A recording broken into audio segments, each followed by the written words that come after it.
o encontro dos destinos no coração da Barra.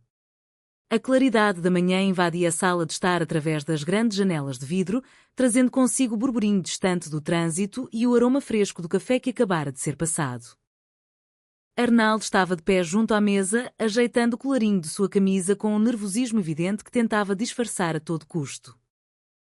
Rita passava de um lado para o outro, concentrada em organizar seus documentos em uma pasta de cor preta, com os pensamentos claramente distantes daquele ambiente doméstico.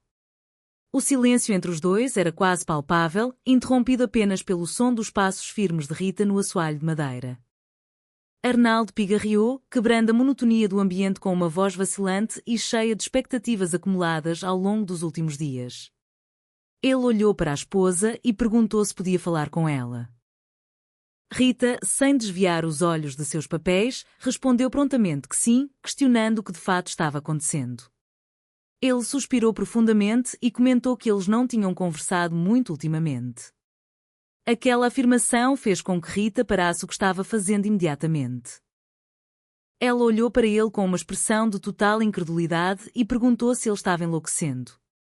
Lembrou de que a única coisa que eles faziam naquela casa era ficar confinados, conversando sem parar o dia inteiro. Arnaldo balançou a cabeça negativamente, insistindo que, embora falassem muito, eles não conversavam de verdade um com o outro e que ninguém ali parecia disposto a escutar o que o próximo tinha a dizer. Rita aproximou-se dele com um olhar firme e explicou que o motivo de ninguém escutar era simplesmente o fato de não haver necessidade para isso. Ela pediu que ele ficasse calmo e prestasse atenção, pois aquele dia específico não era propício para conversas profundas ou discussões existenciais. Ela lembrou que a reunião anual dos corretores aconteceria em breve no bar e que precisava se sentir bem, inspirar total confiança e, no mínimo, aparentar ser uma profissional de extremo sucesso. Arnaldo, contudo, parecia irredutível em seu desejo de desabafo. Ele insistiu que havia pedido permissão para falar e que ela havia consentido. Rita justificou que dissera sim porque presumiu que se tratava de um assunto comum do cotidiano, ressaltando que ninguém pede permissão para falar apenas para dar um bom dia formal. Para ilustrar seu ponto de vista, ela ironizou a situação simulando um diálogo em que alguém pedia licença apenas para cumprimentar o outro. Em seguida, ela perguntou diretamente qual era o verdadeiro problema dele. Ele explicou que o problema era o acúmulo de pequenas coisas que acabavam deixando as pessoas travadas no dia a dia. Rita, demonstrando uma impaciência bem-humorada, questionou o motivo de tanta hesitação e quis saber como ele pretendia resolver aquilo. Arnaldo confessou não saber ao certo, sugerindo que talvez a solução fosse falar, gritar ou fazer como ela mesma fazia, colocando para fora tudo o que causava incomodo para dar um fim definitivo ao assunto. Rita desdenhou, afirmando ter certeza de que tudo aquilo não passava de bobagem e implorou para que ele não trouxesse de volta aquela velha história do sobrenome Moreira escrito com a letra Y. Arnaldo defendeu sua escolha de passado, explicando que havia colocado a letra Y no sobrenome por acreditar que aquilo daria um ar muito mais sofisticado ao nome da família. Rita rebateu dizendo que metade do trabalho de mudança já estava feito, mas sugeriu que ele procurasse outro dentista no futuro, pois sentia medo do que ele seria capaz de fazer em sua boca com ideias tão peculiares. Nesse momento, a porta da sala se abriu e Celinha entrou no recinto com passos rápidos e um olhar carregado de ansiedade. Ela cumprimentou a todos e pediu desculpas pela invasão repentina, justificando que estava extremamente ansiosa com os acontecimentos da manhã. Arnaldo, visivelmente incomodado com a interrupção, pediu desculpas à recém-chegada, mas deixou claro que estava no meio de uma conversa importante com Rita. Esta última, contudo, interveio imediatamente para contrariar o marido, afirmando que a conversa deles ainda não havia começado de verdade, pois ela apenas respondera às perguntas dele sem dar um consentimento definitivo para o diálogo. Arnaldo olhou para Celinha e perguntou de forma direta se ela estava sendo mandada embora dali. Celinha confirmou que percebia a intenção dele, compreendendo que o casal precisava discutir assuntos particulares. No entanto, ela explicou que seu único objetivo ao entrar ali era saber se alguém tinha visto a mãe delas naquela manhã. Arnaldo respondeu que todos estavam apenas acordando para um novo dia e que ninguém havia entrado ou saído daquela residência até o momento. Celinha mudou de assunto e perguntou pelo paradeiro de Isadora. Rita informou que a jovem ainda estava dormindo em seu quarto.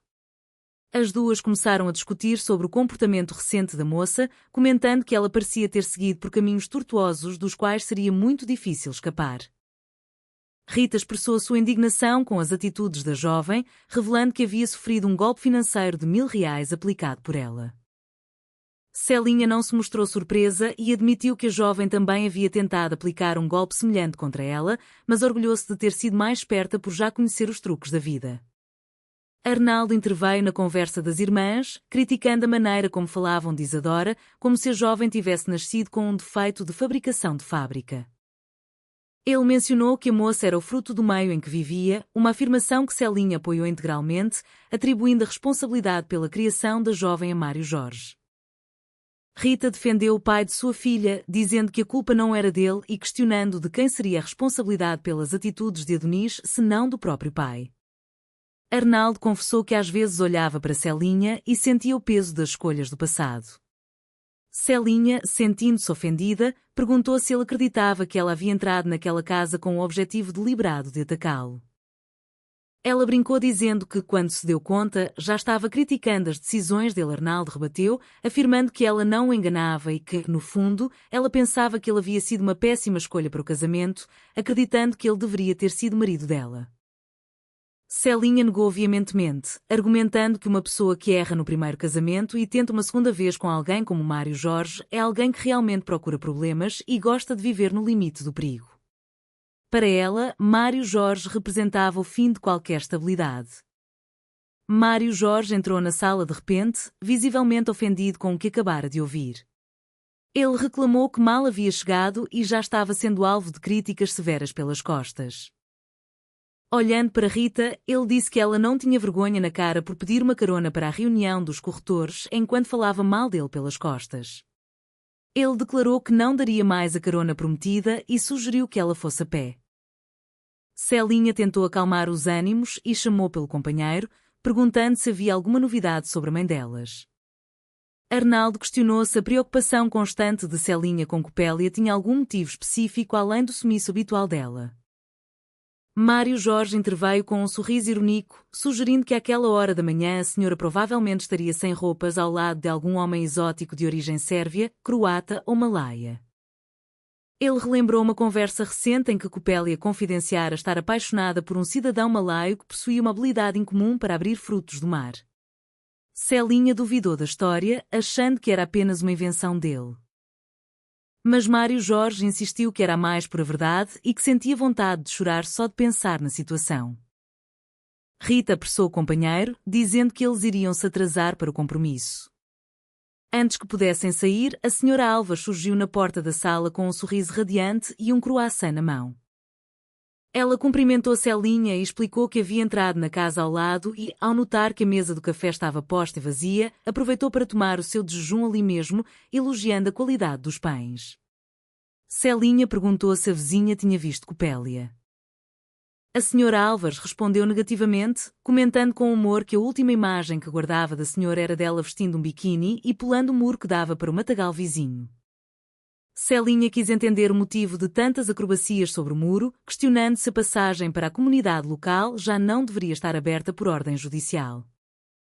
A senhora Álvares explicou que ninguém fechava mais aquele acesso, mas que Copélia continuava pulando os obstáculos simplesmente por puro prazer e por considerar que aquilo fazia parte de uma experiência de vida muito particular.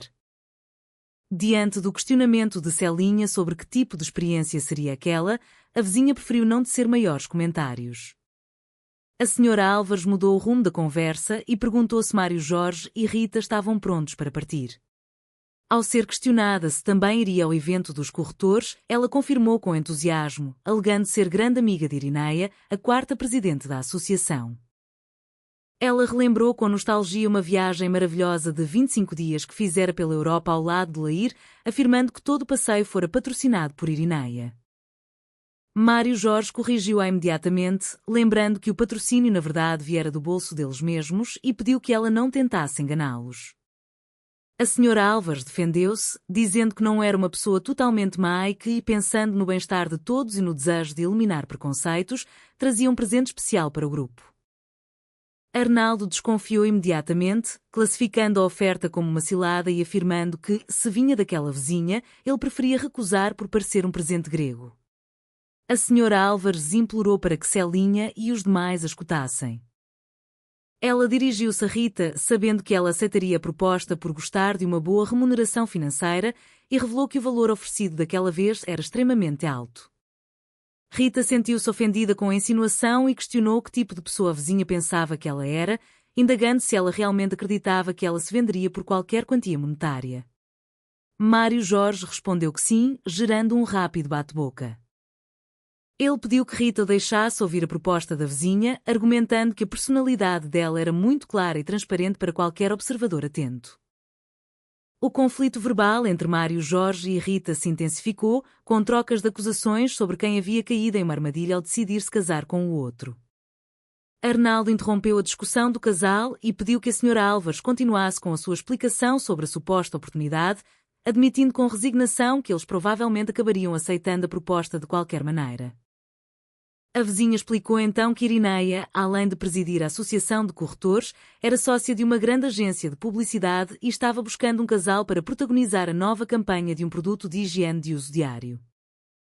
Mário Jorge demonstrou interesse e pediu mais detalhes sobre a campanha. A senhora Álvares revelou que o produto em questão era papel higiênico e que a agência procurava um casal para recriar cenas do cotidiano que demonstrassem a utilidade e a suavidade do produto, inspirando-se no clássico personagem do mordomo que salvava os patrões de situações delicadas. Rita e Mário Jorge demonstraram forte relutância inicial, lembrando de um episódio embaraçoso do passado em que foram filmados em um parque aquático e argumentando que aquele tipo de publicidade traria uma exposição excessiva para a vida privada deles. Contudo, a menção a uma quantia substancial de dinheiro fez com que Mário Jorge reconsiderasse a oferta de imediato. Ele confessou que, se o contrato comercial fosse aprovado, estaria disposto a aparecer no vídeo sorrindo em qualquer situação familiar para garantir uma estabilidade financeira. Rita concordou com a mudança de postura e intimou Arnaldo a participar do projeto junto com ela, já que a agência exigia expressamente a presença de um casal real. Arnaldo protestou, dizendo que não gostaria de expor sua imagem daquela forma, mas acabou cedendo diante da insistência da esposa e do atraso iminente para os compromissos do dia. Enquanto se preparavam para sair, Copelli entrou no recinto de forma surpreendente, envolta apenas em um lençol claro e com os pés descalços. Rita repreendeu a mãe imediatamente, pedindo que ela se cobrisse de forma adequada no corredor do edifício. Celinha deduziu que a mãe havia perdido a chave da porta dos fundos novamente. Copelli confirmou a suspeita, alegando não se lembrar de muitos detalhes da noite anterior, exceto pelo fato de ter perdido o senso de inibição, as roupas, a bolsa e as chaves de casa ao longo das horas. Ela mencionou que Isadora a havia encontrado em uma esquina próxima e a resgatado. Ao ser questionada se havia retornado para casa utilizando o serviço de táxi, Copelli divertiu-se ao lembrar que o motorista parecia assustado com a sua presença incomum e que provavelmente ainda estaria circulando pelas ruas em busca de apoio psicológico. Celinha quis saber o que a mãe estivera fazendo durante toda a noite. Copelli explicou que havia assumido um trabalho noturno como cuidadora de crianças para permitir que os pais pudessem sair e se divertir. Ela relatou ter cuidado de 2 gêmeos extremamente difíceis, especificando que preferia cuidar de rapazes por não saber como lidar com as brincadeiras de meninas. Quando Rita perguntou a idade dos supostos meninos, Copelli respondeu com naturalidade que eles tinham 26 anos de idade, o que causou espanto em todos os presentes. Copelli pediu então que Rita lhe emprestasse a quantia de R$ 80 para resolver uma pendência financeira com um rapaz que ainda se encontrava no interior da residência. Arnaldo demonstrou ciúmes e questionou se estava sendo traído, ao que Copelli respondeu com desdém sobre a falta de interesse dele no relacionamento cotidiano. Mário Jorge alertou sobre os perigos da situação, mas Copelli tranquilizou a todos informando que o homem já havia saído para buscar o dinheiro necessário para pagar a corrida do táxi, após ela já ter adiantado R$ 50. Isadora entrou na sala em seguida, vestindo um traje que Rita considerou inadequado para o ambiente de um condomínio residencial. A jovem ignorou as críticas e comentou sobre a agitação matinal dos homens na região. Mário Jorge expressou sua preocupação com o comportamento recente da filha na rede mundial de computadores, sugerindo que ela e Coppelia deveriam manter uma postura mais discreta para não atrapalhar as negociações do comercial de papel higiênico que o casal pretendia disputar. A Sra. Álvares incentivou a competição saudável entre os casais da família, desejando que a melhor proposta criativa vencesse o desafio publicitário. Mais tarde naquele mesmo dia, o ambiente na casa de Celinha estava um pouco mais calmo. Mário Jorge exibia um comportamento surpreendentemente moderado, o que fez com que Celinha comentasse que ele parecia temeroso em relação à opinião da Sra. Irineia. Mário Jorge corrigiu-a, afirmando que estava apenas sendo cauteloso para garantir sua vaga na campanha publicitária. Ele expressou o desejo de que a disputa entre as famílias fosse justa e baseada no talento de quem apresentasse melhor roteiro. Tatal aproximou-se do pai trazendo um pequeno embrulho nas mãos e anunciou que tinha uma surpresa para ele em celebração ao Dia dos Pais. Mário Jorge estranhou o presente tardio, lembrando que a data comemorativa já havia passado há mais de 20 dias. Tatal defendeu-se, dizendo que o importante era a intenção de presentear. Isadora incentivou o pai a abrir o embrulho, garantindo que se tratava de um aparelho de telefone celular de última geração com funções avançadas de computação. Mário Jorge abriu o pacote e examinou o objeto com uma mistura de admiração e desconfiança. Ele elogiou a modernidade do aparelho e expressou o desejo de testá-lo imediatamente. No entanto, a desconfiança em relação à origem do presente fez com que ele questionasse Isadora sobre a nota fiscal do produto. Diante da insistência do pai, a jovem acabou confessando que havia encontrado o aparelho celular em uma situação de conflito na comunidade local e decidido pegá-lo para si sem efetuar qualquer pagamento. A revelação causou pânico em Mário Jorge, que percebeu o risco de estar em posse de um objeto de origem duvidosa. Suas preocupações aumentaram quando Tatal trouxe à tona novos problemas pessoais envolvendo sua namorada Patrícia. O rapaz explicou que a jovem acreditava estar grávida e que a situação era complexa devido ao histórico familiar dela. Mário Jorge criticou a situação financeira e a responsabilidade de assumir uma nova família naquelas condições, gerando uma discussão sobre o futuro dos possíveis netos. Para tentar resolver o impasse da campanha publicitária, Adonis reuniu-se com Arnaldo e Rita para formatar uma proposta elegante e de bom gosto para apresentar à agência de Irineia. Ele explicou que o produto necessitava de uma abordagem que ressaltasse suas qualidades de suavidade, resistência e toque de seda através de uma situação cotidiana em que a necessidade do papel fosse evidente. Arnaldo sugeriu um roteiro ambientado em um consultório odontológico, onde o dentista ofereceria o produto ao paciente em um momento de urgência. Rita rejeitou a ideia imediatamente por considerá-la inadequada e pouco atraente para o público geral. Enquanto discutiam, uma grande quantidade de caixas do produto foi entregue na residência como amostra grátis da empresa. A Sra. Álvares sugeriu que todos economizassem no uso diário do material recebido. A empregada da casa, Buzena, interveio na conversa e relatou uma longa história folclórica de sua cidade natal, Pato Branco, sobre uma senhora chamada Lúcia que tratava mal seus subordinados e causava grandes confusões devido à falta de recursos básicos de higiene. As histórias de Buzena divertiram o grupo, embora não trouxessem nenhuma solução prática para roteiro comercial. O telefone celular recém-adquirido por Mário Jorge começou a tocar incessantemente. Ao atender a chamada com receio, ele deparou-se com uma voz masculina desconhecida que proferia ameaças vagas devido à posse do aparelho. Assustado, ele desligou a ligação imediatamente e repreendeu Isadora por colocá-la em uma situação de perigo tão evidente. Logo em seguida, o aparelho tocou novamente, mas dessa vez tratava-se de Irineia Lurquato Paz, que ligava para agendar uma reunião presencial com os candidatos à campanha publicitária.